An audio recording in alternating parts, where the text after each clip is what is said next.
Stephanie and Kevin here.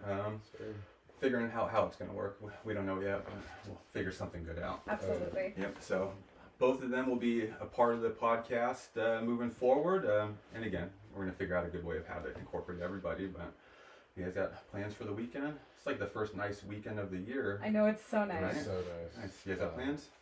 You're going to hop on a motorcycle ride to Hope, join the AK Superbikes group. Like, you ride a motorcycle? Yeah. That's so cool. Oh, yes. We went mountain biking, Hunter and I, over at Kincaid. Nice. Is it like a trail system that goes there? Yeah, absolutely. And this was the first ride of the season for me. Yeah.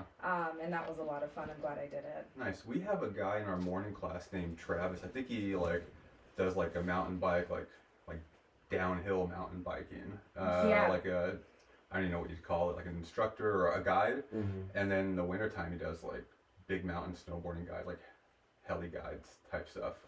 That is Guys, incredible. man. That's Yeah. crazy stuff. So if you ever want to get into that kind of mountain biking, that's an option. I do have a friend who, like, I don't know if you've heard of Brendan O'Brien. Yeah. He used to compete professionally. Like the BMX bikes, right? Yeah, I see him posting exactly. stuff all the time. And so I've been trying to go on a ride with him so that I can like learn some new techniques and figure it out with him, because I know that'd be a really great brain to pick. Yeah, that'd be cool. I think does he own the Catalyst Craftworks also? So he does. makes really good woodworking. Yeah. I was thinking about like Super cool reaching out to him and getting him on too, especially with the BMX stuff, and then his own business, and of course involved in the community. It'd be a fun way to 100%. come Oh, too, yeah. right? Agreed. yeah. We've had him do some work over on our property, and he does really great work. He cares about it a lot. Yeah. He's donated stuff to AGA for the tournaments. The cutting board. Yep. Maybe he had some other stuff in there too. Yeah, I can't remember exactly what it was, but the cutting board was so nice. Yeah. I reached out to him to. I had some like oil paintings that I took off the canvas to roll up because I didn't like ship anything when I moved back. So I just took them off, rolled them up, and put them in the car, and they sat in my garage for like a year. And then finally reached out to him because the woodworking thing, and he was going to build them. But I found a place in town, just like some guy and owns his own like little business, some forum guy, and he was just like $300, and he did like all three of them. So it was such a good deal. Yeah. And he was like honest up front, and was really cool about it. Like, I've never done it before. He's like, I can do it. He's like, I don't know about the stretching and all this part, like to get it like nice on the canvas again. He's like, but I'm sure we could figure it out. But I found someone else to do it like for cheap that had like, it owns his own like art gallery, frame building shop. I was like, this is probably the right decision. That's awesome. That's so good. But yeah, all the stuff is super cool, and like he's posting stuff on there all the time. So that'd be a fun guy to come on. Agreed.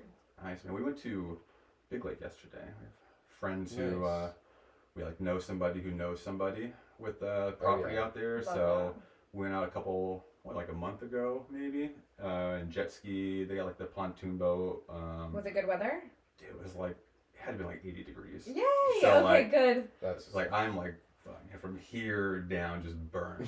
And yeah, you look very tan. Yeah. Oh man, it gets like so much worse down here. Oh, gosh. no. Wow. It's rough. Yeah. But and then like I'm like semi-tan naturally, right? So I was like I half tan and half burn.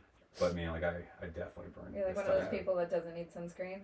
Yeah, I mean, now I do. Yeah. I don't Blessed know. with melanin. Yeah, I think like if it wouldn't like gotten in the water and like I think the water just makes it worse, The right? water- like it flex off it or Yeah, something. the water helps burn. So that didn't do me any favors, but if you get the option to go jet skiing, you go jet skiing. Oh, yeah. yeah. So I mean, Every we time. had a blast. So it was Yeah. super fun. My daughter, who does not tan as good as me, she definitely got it. But luckily, her little bathing suit covers like her arms and stuff. Nice. So like just her cheeks and forehead. Yeah, that's not too bad. But yeah, it was such a blast. We're gonna do something today. I'm not sure what, but with like everyone being like sunburnt, it might just be time to take the day off. So we'll see. That's so hard because it's like Right. shining, and you like, what's it gonna look like tomorrow? Have you guys looked at the weather I think it's forecast? supposed to be nice till like the middle of the week, and I then That's great. I don't trust anything the weather app says until I'm looking at the sky and Yeah. can see that there's not clouds So in true. the sky. It's how many like- times I look at my weather app, it could be like clear out or just like cloudy and it's raining outside or vice versa. True. And being in snow removal for like my whole adult life, I just never trust it. Oh, Like, yeah. yeah. And it gives me anxiety just to even look at it, just because of like the snow removal pass. I'm like, oh man, the anxiety of having to go to work and not knowing. Like, I try not to even look at it. Yeah, I base my mornings off the weather app every now and again if I'm going to ride my motorcycle or not, and Yeah. I get screwed because it starts raining halfway Oh, through the day. no. Especially a Say ride it's to gonna Hope, rain. huh? Oh yeah. Nice. Is that like a yearly thing you guys do? Yeah, this will be my first time doing it, so awesome. it'll be sweet. I guess they just go out there, have some lunch, ride back. They do something like the beginning of the season, like Yeah, like, the like motorcycle blessing. Where do they go to? That happens in the Diamond Mall, the big motorcycle blessing. I thought they did like a trip like towards Seward or short trip out of town or something. I'm not exactly sure. I haven't really been versed in the motorcycle community for too long. I'm really just trying to get into it like this year. But me and my buddy were talking before, like when I was in Florida, I was like, we should get motorcycles, and like got into it enough to like we were like very close to doing it, but I think just like our age caught up and we're like it's probably not smart for us. Like, dude, there's so many people riding motorcycles, all different shapes, sizes, ages. I feel like I'm comfortable in my self-drive motorcycle, but like nobody driving around me. Yeah. Like I was like, I do not trust anyone driving. Yeah. Like it'd be bad. It is scary sometimes. Like most of the near accident interactions I've had were not my fault. Yeah. It's people coming into the lane and it's like, I'm people right here, dude. It's like They you just didn't don't even look. see you. Yeah. Yeah. Well, most people don't even look. I don't even think they look. Yeah. Like yesterday I was driving with my wife and we watched this chick just pull out in front of this dude and not look even once to the left to make sure there wasn't a car coming. Yeah. That situational awareness is like one of my pet peeves. Yeah. Because I feel like, so when it comes to self-defense, right? Yeah. We teach situational awareness. It's the number one key to like defending yourself, right? Yeah. You teach it in MMA, peripheral vision, like all of it. You're talking about like knowing your surroundings. Exactly, Stuff like, and being very aware of what's around you and constantly looking around you. And then as a woman, I would assume that we should be experts at that because we never know who's like keeping an eye on us or following us at the grocery store, whatever it is. Yeah, me too. I'm pretty frail. I gotta know. You know, so I have like a little theory on that. There's those games that you play in the car, like the slug bugs. One game my friend and I would play was like you'd look for cars with one headlight out and then you'd hit the roof. Yeah, I remember so it's that. the same thing, but like I feel like those kinds of games help your situational awareness get a little better because you're noticing the other things around you. That's not just I gotta pay attention to the street, you know. Yeah. Agreed. Like, so I will be driving and I will be behind like maybe someone who's riding their bike or just going on a walk, and I'll be behind them for a good like 2 minutes, and they have never turned around. I'll crash into you if I go past you, so I can't go past you. You're not looking. Yeah. And I'm like, I could literally put my car in park, jump out of my car, rear naked choke, pull you back into my car, and you're gone. And like, you had no idea that I was there, and it's my vehicle. Yeah. She's not very quiet, and so. You know, if you film that, we could get millions of hits. We'd go viral. That's the thing. Just make sure you say it's just a prank right at the end. It's okay. Just kidding. It's only a prank. It's only a prank. Today I'm mediocre grappler. Yeah. That'll be how we get big on TikTok or something. Yeah. That's our ticket. But I imagine, especially like you said, for women, like the women's self-defense class, like that would be like where you start out, right? Like, yeah. You have to know what's around you. You Agreed. have to know like the environment and if this guy looks sketchy or like, do I want to be here or what's going on? Constantly assessing people, watching their body language. Making, I guess, assumptions based on the clothes that they're wearing. So, you're wearing an AP shirt, I'm assuming you do jujitsu, or you know something about jujitsu, or your family's involved in jujitsu, like making these assumptions in your head. Yeah. And trying to get more accurate about it as you practice your situational awareness all the time, every day. Yeah. So the women's self-defense class that you were doing, and I think are trying to figure out how to start it back up, but you're doing something at Point North right now? I had to take a break because I started coaching my son's soccer team, and they fell on the same days that I was teaching kickboxing. Yeah. And so I worked something out with David and asked him to like just put it on pause for right now, and my goal is to try to get back into it. Yeah. He has 2 weeks left, so August 3rd is his last game, and so then I'll go back into it. But I was teaching kickboxing there. Yeah. And kickboxing was the very first martial art I ever did. It was how I got my foot in the door, and I love it so much, and I'm excited that I get to teach other people how to do it. Striking is my favorite. Yeah. What organization does your son play soccer for? He's paying for CYSA over at, we're doing Is that the Cook Inlet one? I think it's Chugach State Youth Sports or something like that. So I'm messing up the acronym, but yes, he is playing over there, over at Mirror Lake. And then my other son, Hunter's child, Malachi, is playing over at near the airport at Javier de la Vega Park. Okay. And so I'll go there, and then... Is that like off Wisconsin, right? Or like West Northern Lights in Wisconsin? It's like literally near the airport. Yeah, I think I've been there before. So one of my sons and my daughter play for Boys and Girls Club. They played for Rush before. And great soccer, and like if you take it super serious, but it's so expensive to play for them. And then like when my daughter's getting into it, Boys and Girls Club's like $50. Mm-hmm. And then so like obviously like a 7 and 8 year old aren't going to take it so serious, or you want to pay $1,600 for it. I was like, this is where it's at. And then I think my other daughter's going to get into it now, but I think she just wants to get in it to get out of wrestling. Like you got to do something. So we put her in wrestling for at the time it was like only like a couple days a month or a couple days a week. Mm-hmm. And she's 8, about to turn 9, but she's the only girl there, her size at least. Oh, so you're like just some tiny girl, and everyone you're going against are boys, and it's probably intimidating for her and all of that. So we made a deal with her to drop down to 1 day a week. If she has another sport going on, she can do 1 day a week. So she was like, I'm gonna do soccer. Brilliant. But before that, she was like, I don't want to do soccer. And then all of a sudden, like the deal with wrestling came in. She was like, I love soccer. I love soccer. Soccer's my favorite. But I figured 1 day a week for her, like at this age, would be great. Just like so you can start learning like it's all right to be like a beauty and a beast and strong and learn how to exactly. Yeah. Agreed. But eventually we'll get her back in like 3 days a week.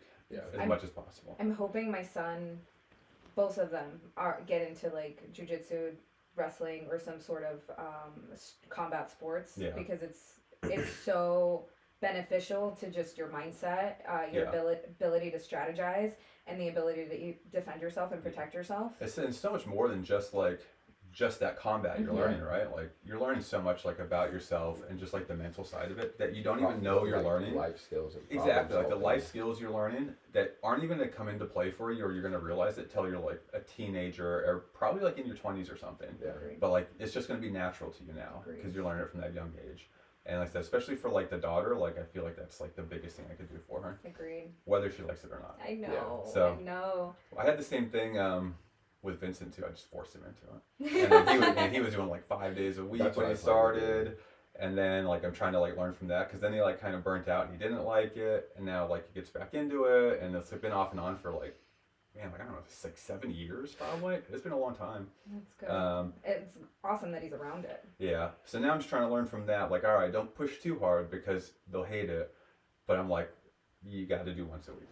And then like every other week you'll do twice a week unless you have another sport going on. Then you can just do once a week. Yeah. But when soccer's over, we'll do 6 times a month. Mm-hmm. And I think like it's a nice middle for you. Yeah. And then it's not like overtraining like him. So hopefully it works out and does something. Yeah. But speaking of overtraining, do you guys think there's such thing as overtraining in any combat sport? I actually studied this before in preparation for today's. I'm impressed that you guys both said yes, because especially like you're like low 20s, right? Yeah, I just turned 24 last month. Oh my gosh! I say yes because I experienced it. Like Josh was like on the guys like, hey, we got to get in the gym, and everyone else was kind of slacking, but I was in the gym all the time. Me and Nick were always in the gym. And so like I was in there every day, like 3-4 hours a day sometimes. Yeah, you better make this good because she has notes. Oh gosh! I did. And so I was going and every day, and it was just rougher and rougher, and then I started getting injured, and then I was like, now I can't train, and I try to go back in and go back at the same, and I'm just injured now. This year, it really impacted me because I think I had the mindset of, I'm assuming that no research, right? Just going in blind. Yeah. And hearing motivational speeches, which I enjoyed listening to. It's like, you got to be on the grind, on the floor, every day, all day, 8 hours a week, just like you do your job, right? And going balls to the wall as hard as you can every single day. That's the thing, though. Like, people hate their job. Yeah. Oh, 100%. Right? So, like, if they just took that aspect from it, they'd be like, maybe I shouldn't do this 8 hours a day every single day.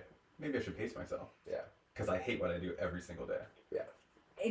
I'm definitely one of those people that has to like learn things the hard way. And so it worked out for me for sure for a few years. And this year, training for, so I had no concept of what a training camp was. Like I understood based on what I know about Hunter and his training camps lasting anywhere from like 6 to 10 weeks, right? Before your fight.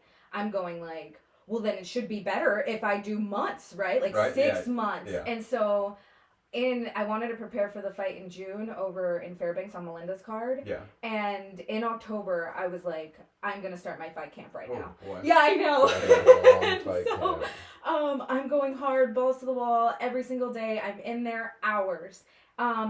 No real like writing it down plan. I just know that every single day I have to get hours in and start clocking that in. And then I think about February was when something happened to my knee to the point where I could no longer train. I could not roll. I could not do anything. And that was so, I had to be stagnant. And that was so like shocking to me and my nervous system and my whole brain, because I was like, what does this mean as an athlete? I started questioning my identity as an athlete. Yeah, all I know is to train every day. All I know is that. The time that I had, like, I have time to cook. I have time to spend time with, like, more time with my family. Here are the things that I've been neglecting in my life. Yeah. Let me go take care of that and try to busy myself with that. But it was so hard, and I entered this depression because I couldn't do anything with my knee. And so I was trying to figure out, like, what's going on with it? What's happening? And then Hunter kept telling me, right? He's like, you're overtraining, you're overtraining, you're overtrained. And I'm like, nah, that's not it. Yeah, that's not it. Yeah, what do you know? That's not it. And then finally, like, okay, I'm going to sit down and research this. I'm overtrained. Yeah. And I'm like, ridiculously to the point where my knee was like, I'm done with you being such a crazy person. So I'm the exact same way. And same thing, I had a knee issue. And at an open mat I went to. And blew my knee, like tore my MCL at an open mat, but again, learning things the hard way, and just be like, well, it doesn't hurt yet. I could get another roll in. Same. And David Hugh was there. You know? Yeah, and so David was there, and we were on the same team, or I was on, I guess, his team for that quintet tournament. Yeah. And we warmed up to like roll together. And my warm up is like I just defend the whole time and play passive, and just like I just want to move the whole time and like feel the body weight. His warm up is like just kill. And I was like, well, I don't want him to think that's how it is. So like I had one roll and blew my knee in the first roll, but he's over there. I'm like, all right, it doesn't hurt yet. I can still move around. Yeah. I'm going to go ask him to roll again. And then like I can't elevate anything. Like now it starts to really hurt, and I just defend the whole time. And I'm like, fuck, I look so stupid now.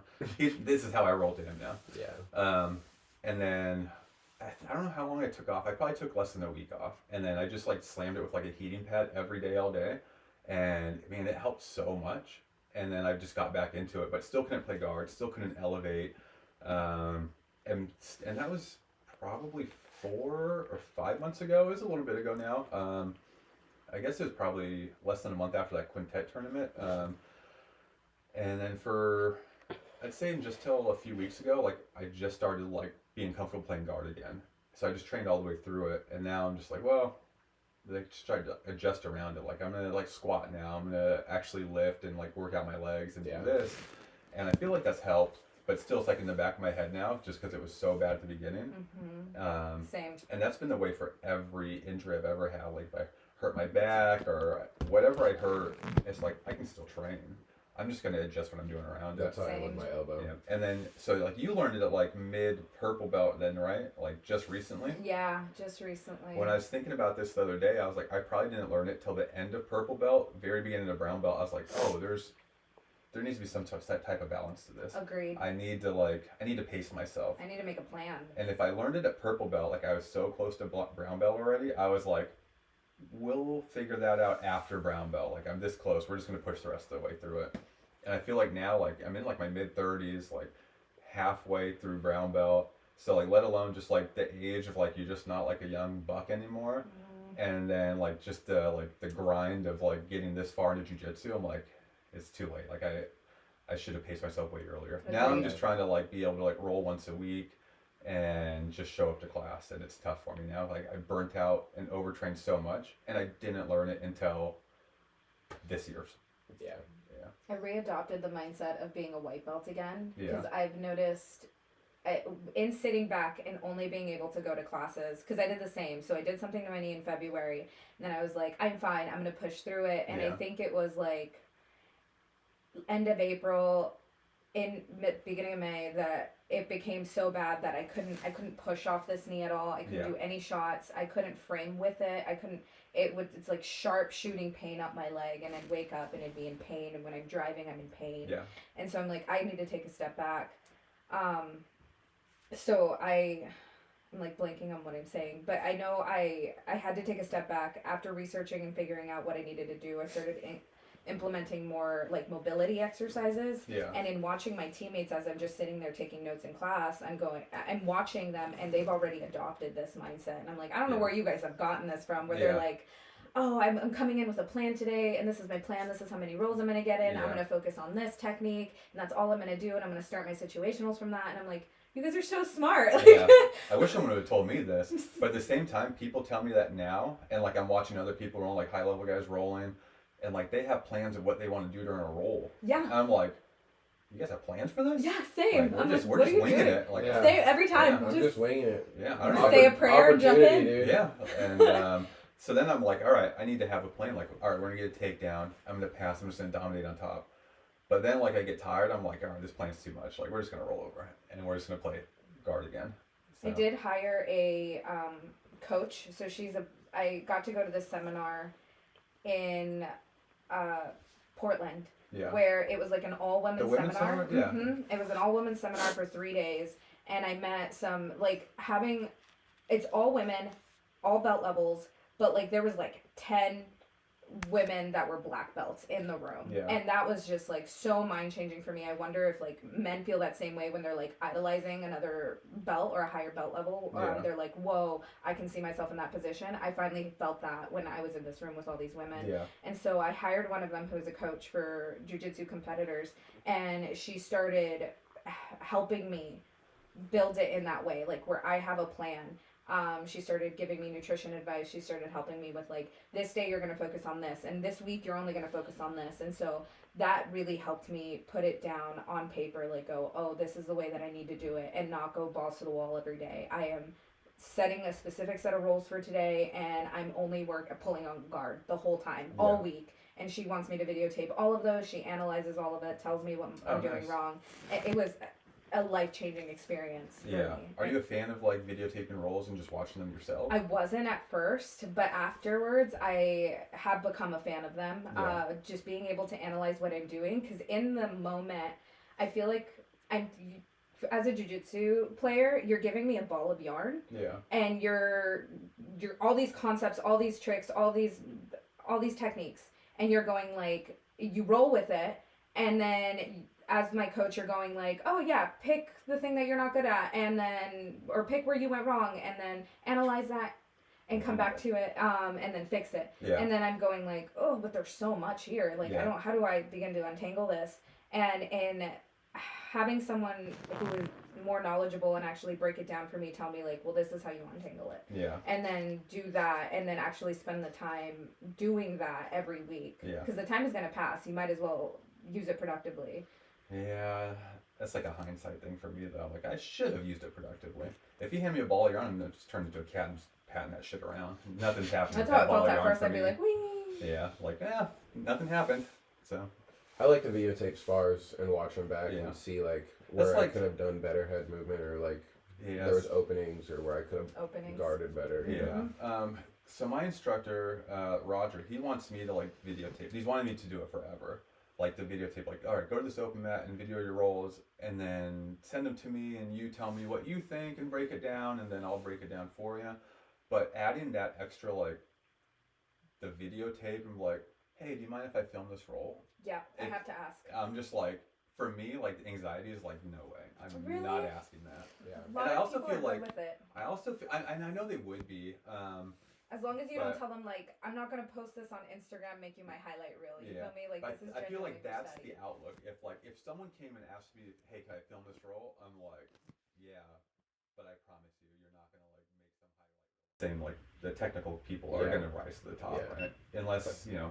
And I feel like in the lighter weights for the men, too, it's more more common to see the technical guys. It's probably the same thing like you're saying though. Like as like the female, like generally being smaller, right? Then like technique has to prevail. So you're not gonna like out muscle me, right? Like you're gonna figure out how to get like that guard retention in and just like flexibility, and then the technique of it all is just gonna like really climb up. Like Leland, right, from AGA, super technical, so good. Like I feel like every time, like one, like the size difference, and I feel like just being like long and lanky, I have trouble rolling with like small compact people. And then so for her, probably vice versa, it probably works out really well in her favor, because she can just like slip a little like hook back in or do something, and then let alone like she's probably always training with people bigger than her, or like most female. And she doesn't tell people like hey, don't strength me. Like she's open and willing for people to be like, hey, if you feel like you need to use strength, you know, like. Yeah, I don't have much, but I have to. I mean, I have to. Like, yeah, she's a tough role. Super technical. But like only rolling with people bigger than you for probably ever, or like maybe sparring with them, just in like any type of combat setting. You know, you're always having to work on that technique. So like 125-pound guys, like, well, that's going to show in their fight, right? Like you're constantly using only technique, and you can't outmuscle the people you're training with. Well, man, like imagine how good you're going to be in technical. Yeah.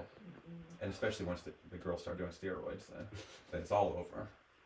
So, how often are you guys training? Especially being like both actual athletes. Like I'm just doing it for a hobby, so I just train when I can and start dialing it back. But like I'm not training for fights or competitions or anything like that. So like, what are you guys doing for it? It's definitely like at least 5 days a week.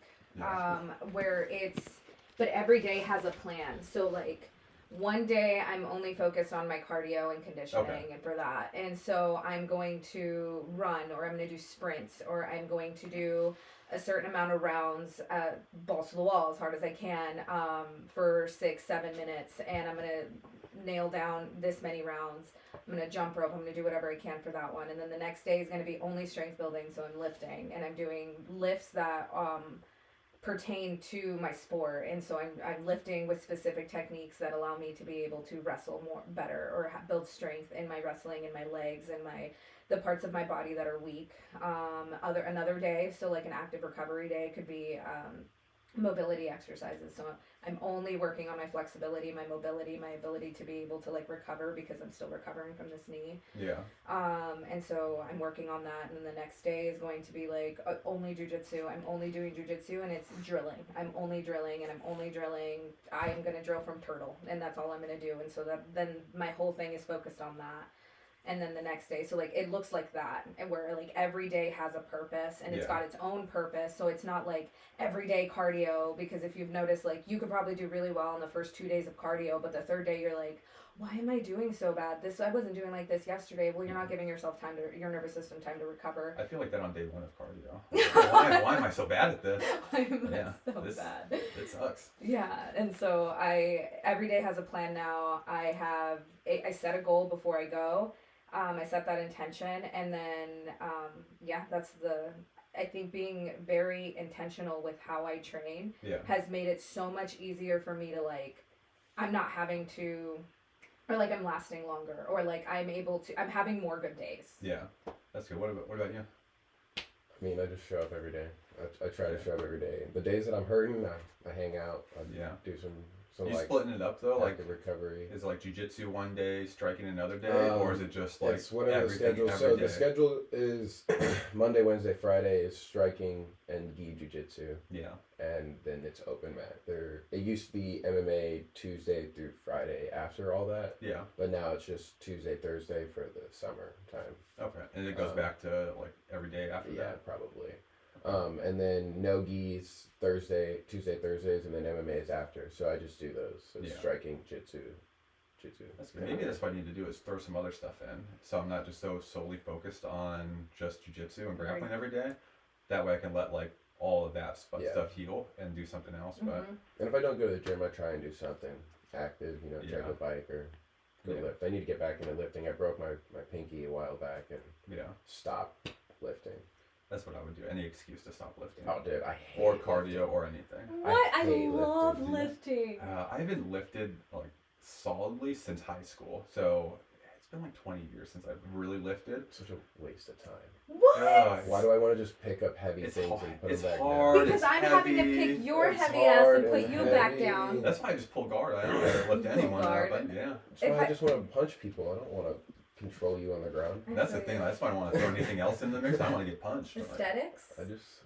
Dude, jiu-jitsu got me in the aesthetic that I'm perfectly fine. You're happy with that? As long as I'm not beer bellied and fat faced, I'm good, dude. I'm good, dude. That's fair enough. Yeah, I've got abs, bro. It's all right, you know. Like one day I had abs. That was in high school though. Do you feel like gi jiu-jitsu helps you for MMA? Or anything? Yes and no, depending on how you use gi jiu-jitsu. Josh is a big proponent of playing no gi jiu-jitsu in gi. Like you're at a disadvantage because they have all the grips. They have all the grips. And now you're only doing no gi grips. Yeah. So, I mean, yeah, it helps in MMA because like now you're being held down by things. Yeah. That I guess that makes sense. If you can get out of it from like bottom side control or being something held down in by the a gi, right? Or right? triangled in a gi with like all that friction, then you could probably get out of it like, in no gi. Ghost escapes, I think is what it's called, where you slide your arm out and you slide underneath. Love that one. Yeah. Can't do that in gi. That's like my go-to side control, get out from underneath the bottom heavy guys in no gi, but I can't do it in gi. There's too much friction. I use it in both, but kind of like Josh saying, like my no gi game is my gi game. Yeah. Once in a while I'll grab like a collar grip or something.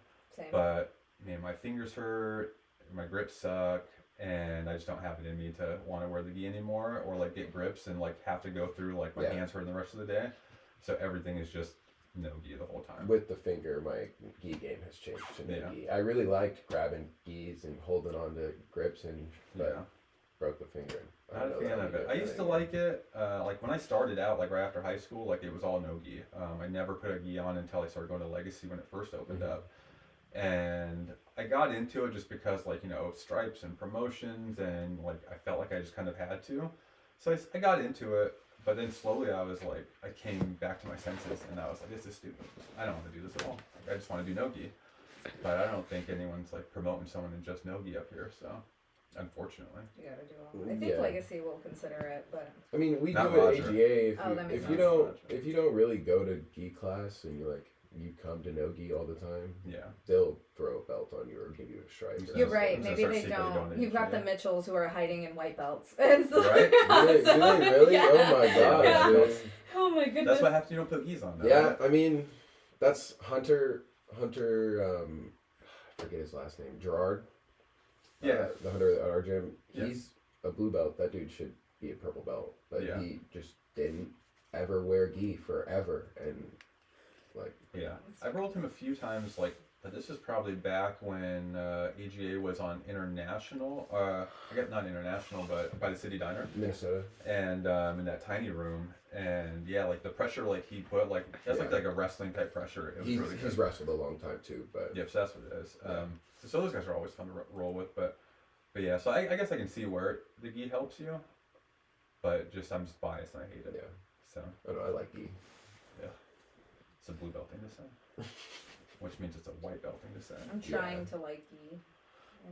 Don't try too hard. It's not there. I don't know. You know, gi's fun every now and again. You throw it in the mix. Is that? I like that you can't slip away. That's why my whole game is built on scrambles and and just slipping out of all these things. I just force scrambles in the gi, and you gotta figure it out. I mean, I tried doing that, but then you roll with like Brandon or Jerry or Steve or something, and then my scramble game in the gi is not there. I can't. And no gi is still there, and we can still make some good things happen. But as soon as like I try any of my escapes in like the gi, they just shut it down. They get a grip. Like people who are good at grip games, that like they just grab your leg and now you can't turn, or like they know what it's like. Like we had Tom Wortman, who's the AOJ black belt up here for a long time. He just moved, but the same thing. Like his like being a world champion in the gi, you know, like your grip game's top notch, right? So he had those things that just shut it down with like one grip, and I don't want anything that can shut my game down with just one simple grip. So yeah, not a fan. Judo's really good at I want to get into some judo. I thought about getting into judo. My wife did it for a long time, and then like she talks about getting back into it. Not anytime recently, but she used to. And I was like, all right, if she goes, then I'll go with her. And then Maybe if you go, she'll be like, oh, I'll go with him. Maybe, but then I was like, I gotta buy a white belt. I gotta use grips. I don't know if I want to get thrown. It's like I might have to take my fingers. Yep, this is gonna get in the way of my guard pulling. I'll actually have to throw people. I'm gonna have to stand up. Dang. So she never got into it. I bet, yeah, if I would have like pushed it, she probably would have. But I'm not putting a gi on. So what I did was like I started going to like ABJJ has a wrestling class. They have it twice a week. One is a 2-hour class, and if we go back to cardio, it's not there for me. So I went to the 1-hour class on Thursdays, and it was really good. And it's the only place I know of, at least that like raised their hand when I made the post of who has an adult wrestling program. They were the ones, so I was like, that's where we're gonna go. And even then, 1 hour of wrestling, yeah, like, whew, fuck, that was tough. And then even the 5 minutes to jump rope at the beginning like wore me out. Like my calves were on fire. 5 minutes. Yeah.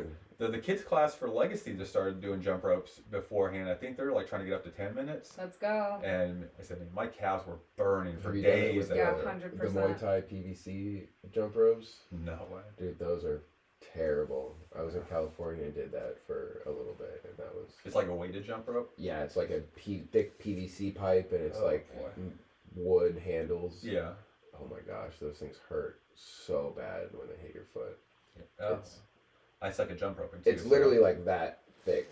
Yeah, I think I've seen them before. Yeah. I have not. I think I've seen them on like CrossFit videos or stuff like that. You can find them on Amazon. I should look, yeah. I will literally Google it when I wait here. Yeah. I should get one, yeah. Yeah, but I probably won't.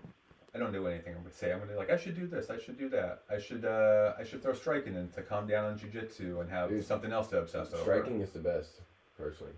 Yeah. Oh my gosh, I love striking. I just want to I think I've said it before, but I just want to do like MMA wrestling. I think that would fill the void I want, but then that's just more grappling. I mean, it's more grappling, but you get to hit people, you know? Yeah. I think it'd be fun. When I was in Florida for that year, one of the guys who was a great training partner, John Kaler, he was doing combat jiu-jitsu matches. So like I helped him with that. I was like, this is fun. Like this would be more my speed, you know? But if you're just training it, like it's not like real palm strikes. Yeah. It's just like finger slaps and good slaps. But if you were in like a real combat jiu-jitsu match and like someone like boss root and like palm strikes you like straight to the nose, like that's a punch, sleep, you know? Like, yeah, those put you to sleep. You'd be like Wagner Rocha facing something, you know? Like you're gonna get TKO'd in a grappling match, and that's not for me anymore. I was scrolling through Instagram and I got a combat jiu-jitsu highlight of this chick was mounted on this other chick, just palm striking her face into the mat, and it's like, oh my god. I give up positions in jiu-jitsu, like that's gonna happen to me. Yes, dude. So, like maybe if I did, like it forced me, and like that forced me a little bit, like doing that, like to he was like a college wrestler, so like to work with him a little bit, like on wrestling, so it changed my game a little bit, and maybe I actually want to seek out wrestling and like do better at it. Just for that fact, I was like, all right, well, I'm getting slapped down here just playing like my typical guard game. Like, we got to switch something up. Pioneer Grappling has that wrestling seminar on the 5th out there. With the Olympian. Yeah, I'm going to go to that. Are you? Yep. We were talking about going to it. Yeah, it's like some Olympian, and he was like on a world team. I think it was a Bulgarian team, if I remember. Bulgarian team. Right. I think he has some good credentials. Yeah. It's a fairly cheap seminar to go to. I think it was $40. Something like that. It's like. But then I think that same week their Legacy's having a good like camp up here, and they have like a bunch of guys kind of like college coaches and athletes and old like South High kids who went off and went to like college and wrestle in college now. So trying to figure out that too, just figure out which one, because with like the kids wrestling, like I'd rather them go to like something more beneficial for them than being like, you know what, like I'd rather go to this 2-hour seminar when you could have like a 4-day camp. So we'll see what happens. But did you guys watch fights yesterday? I did not. I watched a little bit of them. I caught the ends. I caught the Molly McCann and the Aspinall fight. You a fan of Molly McCann? I do like Molly McCann. Do you? Oh God. I like British culture. I think it's hilarious. I think they talk some great shit. You like them for their comedic value? Yes, exactly. And Molly McCann's funny. Her nickname is Meatball, and she landed some beautiful knockouts. I think that's why I hate her. You know, Molly McCann is like 50-50 in the UFC. She's like 5-5 or 6-5 or something. Her record isn't great. It's not good at all. But and I root for her every time. She is the exact thing we were talking about earlier. When you just go out and you just swing and it looks shitty and sloppy, that's Molly McCann. And if you scroll down the card, and by the way, she lost that fight. Oh yeah, she got pieced up. You're handled. I'm gonna definitely watch that. Oh, and the girl she's facing, Julie something, I don't know, but she's good, and she's a Hodger Gracie black belt. Oh, nice. So she got her on the ground and landed this like beautiful armbar off her back, and yeah, Molly McCann was screaming to get her off her. So I saw a clip or like a picture thing about that. Was the guy was saying like, oh, I was making fun of Julia because she was throwing up an armbar from a terrible position that the fence was blocking and she'd never get. And then it was then literally 1 second later, Molly McCann jumped over to make the armbar possible. Yeah. And screwed it for herself. Yeah. I don't remember if she stood. I think she was either standing or she stood up. And if you're an armbar, I mean, you shouldn't really just stand straight up. Yeah. But never I don't think she stacked her, and like I said, Roger Gracie black belt. Like maybe he didn't even have time to stack it, and of course, like it's different from watching it than being in there. And someone with great jiu-jitsu, like they're gonna get it. But what made me even worse, and so the thing I don't like about Molly, we'll be clear about this, is I don't like when like the UFC or some big show, which is pretty much only the UFC, tells me who I'm supposed to like. Yeah. Like they're pushing Patty down your throat. They're pushing. They pushed O'Malley, McGregor too. I was a fan of McGregor until the Jose Aldo fight, maybe, and then I just felt like it was a little over the top. And then as he got most of the way through his career, it just started recycling everything he said. It was just the same thing and this and that. Like, great fighter, yeah, like we'll give it to you, and good for you. But like once it just became more about like the image than the actual fighting, it was just like too much now. And then then you're losing, you're still talking all the shit, and like then your shit talking has to go overboard because like now you're losing, you have you're kind of compensating for it, right? Yeah. That image is important though, right? Like you want to be flashy and loud and like $1 billion, like hey, it works. Right. Yeah, he's got a Ferrari boat or a Lambo boat. Yeah, no shit. Yeah. He's like, keep talking shit. So, but I don't like it because since she is attached to Patty Pimblett, that's the only reason. Like, so it's like Conor McGregor, Artem Lobov. Yeah, Artem Lobov got in for literally no reason. Also a 50-50 fighter. And you're only there because you swing wildly, and like it's appealing to people who are just like casual fans. Yeah. Like if you're a fan of Conor McGregor only, and that's the only reason you're watching UFC, well, I like Artem too because he fights like he's in a bar fight. Well, like the Tank Abbott days are over. Like I don't want to watch that. That looks stupid. I like the art of martial arts. Right? Like I want to see I want to watch Adesanya outstrike someone or Anderson Silva outstrike someone, something like that. I don't want to watch a drunk Molly McCann sit there and bar fight somebody. So like that's why I don't like her, and like you're forcing me who to like. I just want to see more spinning elbows. Yeah, she had that going for her. But that's what happens when you swing wide armed and you're doing all this. The second you throw something in tight, they're probably not expecting it. And then they force her down your throat because of Patty, only Patty. Yeah. And then like she fights like that. I'm not a fan of it. And then she's screaming on the microphone like she's some like great gift. Well, no, you're like a 50-50 fighter. Let's settle it down a little bit and like she's 13-6 in the UFC. Yeah, that's 50-50 fighter in the UFC. That's not a great. Click on her. Oh, this is the 13-6 is still 50-50. That's like 50-55. You know. Does it actually show like a? So go up. See if it says. 13 wins, 6 losses. Click on 2022. Where? Right above the other girl's name in the black. Yeah. This one? Go up. Oh. There it is. I guess you could have just clicked on the Wikipedia page. So right here. So obviously we know she lost her last one, but then she lost to Erin Blanchfield, who is great. Yeah. And I think she's pretty close to fighting for a title. Beat Hannah Goldie, who doesn't have a great record either, but she's a pretty face, so they're going to push her. Beat, I don't know who that is. Nope. Luana. Yeah, I watched her get knee-barred by Ariana Lipsky. Is there any more to that? Mm-mm.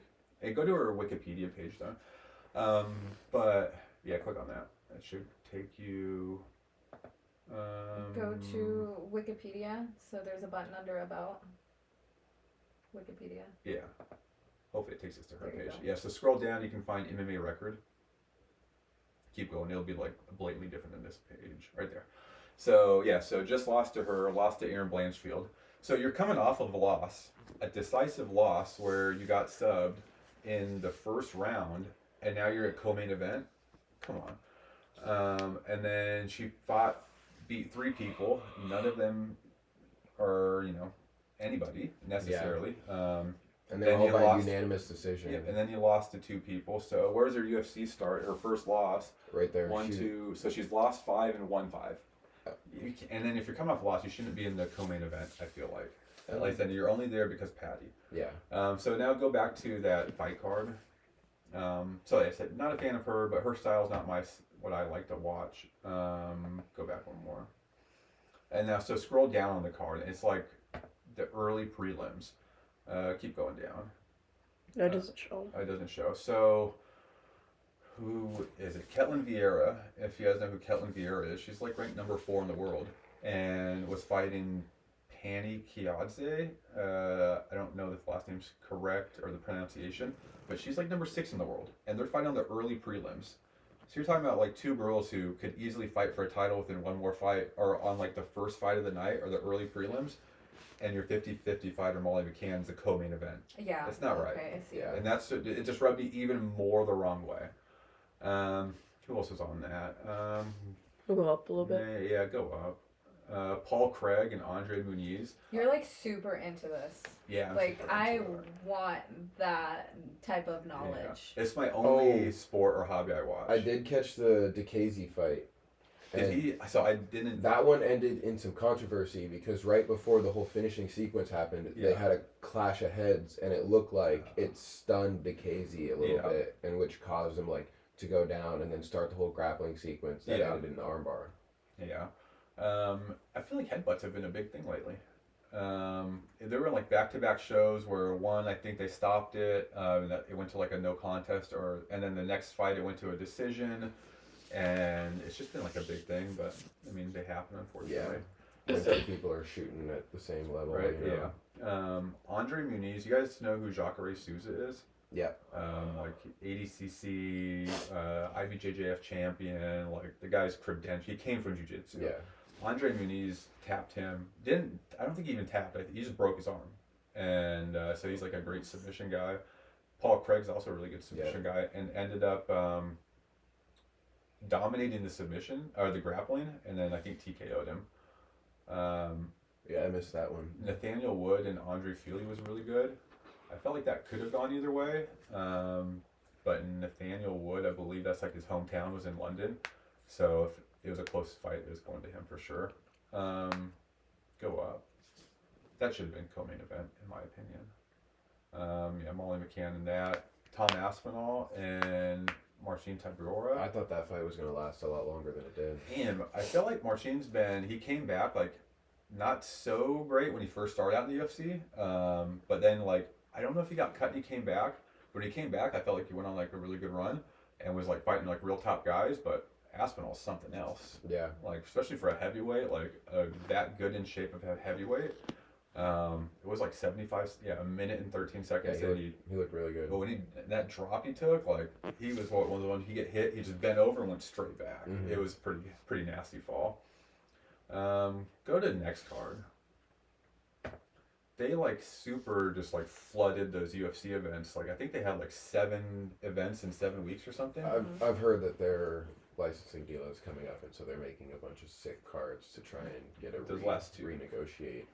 I mean, that's what you should be doing, right? The last couple cards, like they were fight nights, and they were just kind of like a little watered down. Yeah. So like the ones like I didn't mind missing like the entire fight card, just watching the main event, or just reading about the main event later.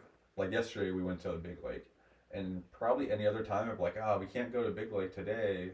I have to watch these fights. But like I said, now it's just kind of like to that point to where it's all right to miss them. They're so often, and everyone's a Contender Series fighter now. Yeah. And like, it's not as good as it once was, I guess. Would you skip these fights for Big Lake, or would you stay home and watch these? Stay home and watch No, I'd stay at home. We're staying home for these ones. For this one. I don't care how nice it is outside. I'll be watching. I'd just be crossing my fingers. It's bad weather, so I don't feel bad about canceling it, right? I hope it rains next Saturday. So go down to the bottom. So next Saturday, Dustin Poirier versus Justin Gaethje. Number 2.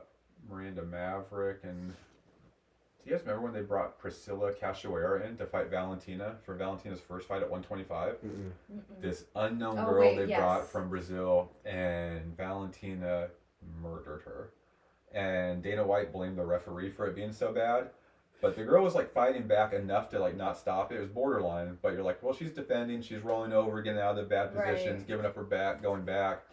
And Valentina just did what she did. But I want to say it was just like it was so one-sided. It was probably like one of those like 200 significant strikes to one. Oof. And it was hard to watch. And they brought her in for that purpose, to make Valentina look good, to start the 125 division, give her the belt, right? Or when they started the 125 division.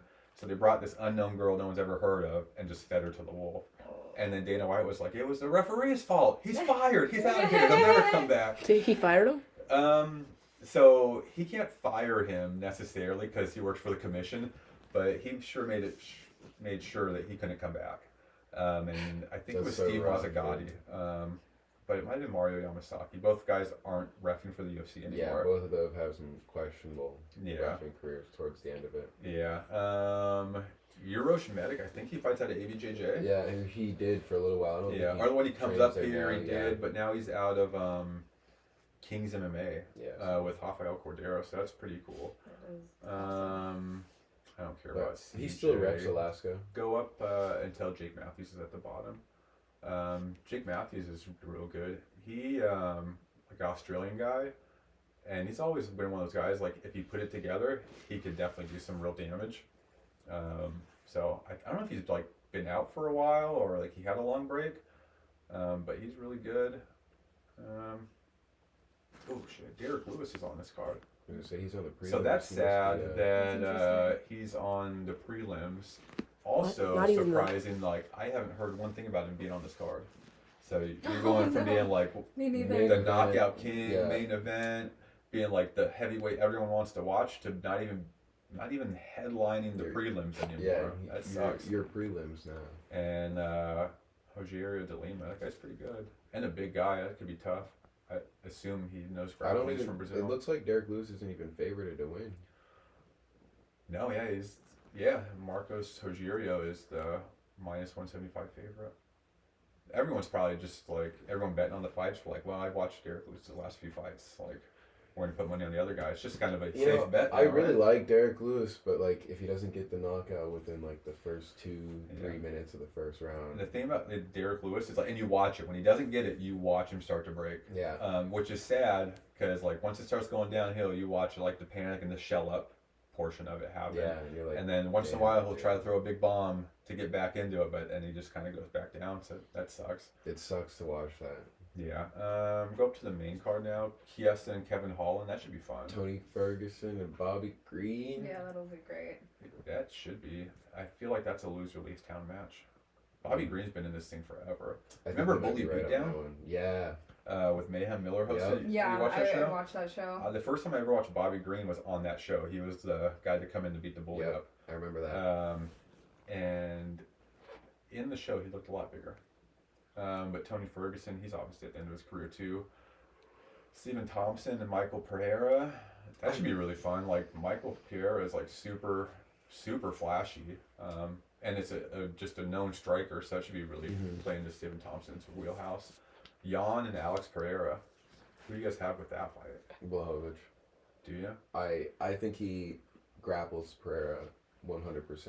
He dominated Izzy. Yeah, man. Alex is big though. That could be, I'm going to go with Pereira. I think he wins it and they put him right into the title fight. Especially like 205's open now, right? Jamal Hill tore his Achilles tendon, I think. Yeah.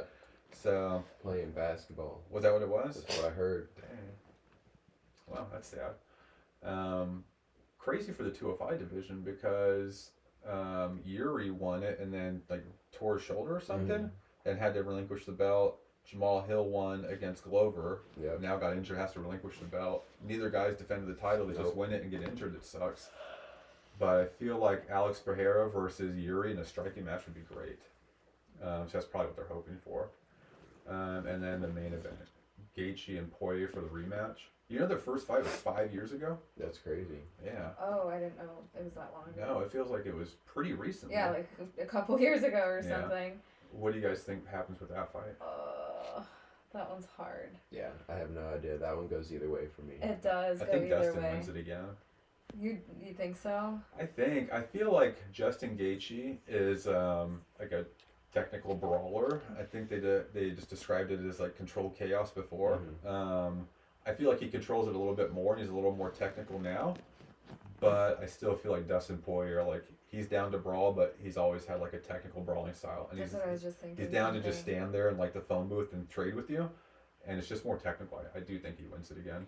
I also kind of feel like Justin Gaethje's eating a lot of punches. His chin might be. Yeah, which is a fun style.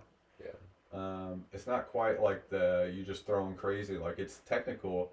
He just wants to knock you out or get knocked out. Yeah. So it's a fun style to watch though. But yeah, I think Dustin wins that for sure. I don't like how they have the BMF title on for this. I agree. I think that's just pointless. It's like just to sell the pay-per-view to have like a title on it. Yeah. Because when George won it the first time, why wouldn't you just defend it then? Like every fight you have after that should be for the BMF title. I agree. Especially like, he's not fighting for like the real belt. Like give him fun fights and let him fight for this. But if Dustin wins it, then they're setting up McGregor, right? Yeah. Like you're gonna have that final match, which I think would it? Do you think that'd come back? McGregor? Yeah. I think they're trying to get him to come back. I think he's just not entering the USADA testing pool. I don't think he's ever gonna fight again. Yeah.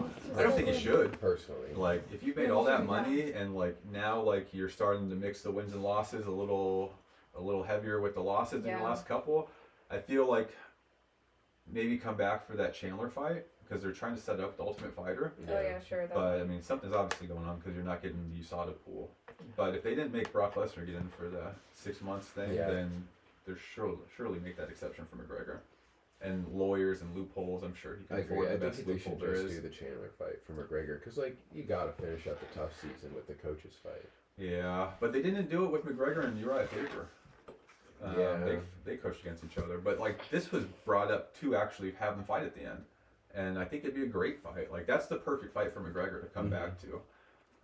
Maybe not stick around, but it would be nice to watch that Dustin Poirier and McGregor fight finally get wrapped up. Yeah. Do you think if Dustin wins the Justin Gaethje fight, they'll give him a title shot? I think they'll give him an option, and maybe that's why they're waiting to get in that USADA pool. Like Chandler, get bored, go find someone else. Yeah. Dustin Poirier wins the BMF belt, and now Connor's like, now I'm in the pool, and now I'm fighting him, not you, Chandler. Sorry. Yeah. I think that could be pretty realistic situation happening. What'd you think about the Dricus thing? I heard he got injured and had to pull out of the Adesanya fight. I know. I read. Yeah. What a real African king. That was a bummer. I don't want to watch Sean Strickland fight anything. I do. I want to watch that fight. Maybe. Dude, I'm a Strickland fan. Die hard. I might want to watch him fight a terminal illness or something. But that guy, I do not like that guy. I don't think he's as good of a fighter as they're trying to make him up to be. I think he just has a personality they think fans like. He has a weird fighting style. That's straight up and straight weird. Up. He punches like one of those weird like knockout robot games. He claims it comes from sparring all the time, and that's how like he avoids getting hit and hitting people. I guess, but I mean, obviously it works for him. So I'm just sitting here as an armchair quarterback, but I don't like the guy. I think it might just be the interviews. Yeah. And we might have talked about it when Nick was on. I feel like he tries too hard to pretend he's not trying. And like, just the things you say, like you're trying way too hard. That's all it is for. I don't. Yeah, because like if you followed his career, like he wasn't this loud, boisterous person. No. But like he did also get in a motorcycle accident, so like that could have changed him.